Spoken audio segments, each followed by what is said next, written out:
আসসালামু আলাইকুম সবাইকে। দেশ এবং দেশের বাহিরে আপনারা যারা আছেন সবাইকে মাহে রমজানের শুভেচ্ছা। রমজান আমাদের মাঝে প্রত্যেক বছর আসে আত্মশুদ্ধির উপলক্ষ নিয়ে। আমাদের যেই জড়া কুরিপু, পরহিংসা, পরশ্রী কাতরতা, রাগ, ক্ষোভ সব কিছুর ঊর্ধ্বে উঠে আমরা যেন আমাদের ইফতার, আমাদের সাওম, আমাদের তারাবি এই প্রত্যেকটি উপলক্ষের মধ্য দিয়ে আমরা যেন আত্মশুদ্ধির উপলক্ষ খুঁজে নিতে পারি। আল্লাহ আমাদের সেই তৌফিক দান করুক এবং সবাই যেন আমরা এই পরিশুদ্ধির মধ্য দিয়ে আমরা যেতে পারি এবং আমরা তাকওয়া অর্জন করতে পারি। এই রমজানে প্রত্যেক বছর দেখা যায় কিছু অসাধু ব্যবসায়ী সিন্ডিকেট প্রতি বছর এই রমজানের উপলক্ষে তারা দ্রব্যমূল্যকে পুঁজি করে, দ্রব্যমূল্যকে এক রকমের সিন্ডিকেট করে আমাদের সাধ্যের বাহিরে নিয়ে যায়।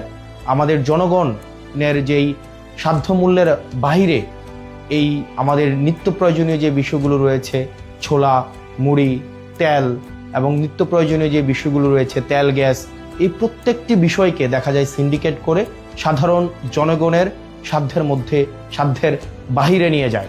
আমরা সরকারের কাছে আহ্বান থাকবে যেন এই সিন্ডিকেট, মাফিয়া, লুটেরা এবং চাঁদাবাজদের বিরুদ্ধে বিগত সময়ের মতো অন্তর্বর্তীকালীন সরকার গত বছর রোজায় যে ধরনের কঠোর ব্যবস্থা নিয়েছে এবং এই নিত্য প্রয়োজনীয় বিষয়গুলো যেভাবে মানুষের সাধ্যের মধ্যে ছিল, এই বছর যেন সাধ্যের মধ্যে থাকে সে বিষয়ে যথাযথ ব্যবস্থা নেবে। একই সাথে এই রমজানে আমাদের দেখা যায় প্রত্যেক বছর বিদ্যুতের যেই ঘাটতিটা ঘটে সেটা আমরা গত বছর দেখতে পাইনি। আমরা প্রত্যাশা থাকবে প্রত্যেকটা মুসলিম যেন এই রমজানে তার ইবাদত ভালোভাবে করতে পারে, নির্বিঘ্নে করতে পারে। এই জন্য নিরবিচ্ছিন্ন বিদ্যুৎ সরবরাহ যেন ধর্মীয় প্রতিষ্ঠানগুলো এবং বাড়িতে নিরবিচ্ছিন্ন বিদ্যুতের যেন ব্যবস্থাটি সুনিশ্চিত হয় সে বিষয়ে যথাযথ ব্যবস্থা নেবে।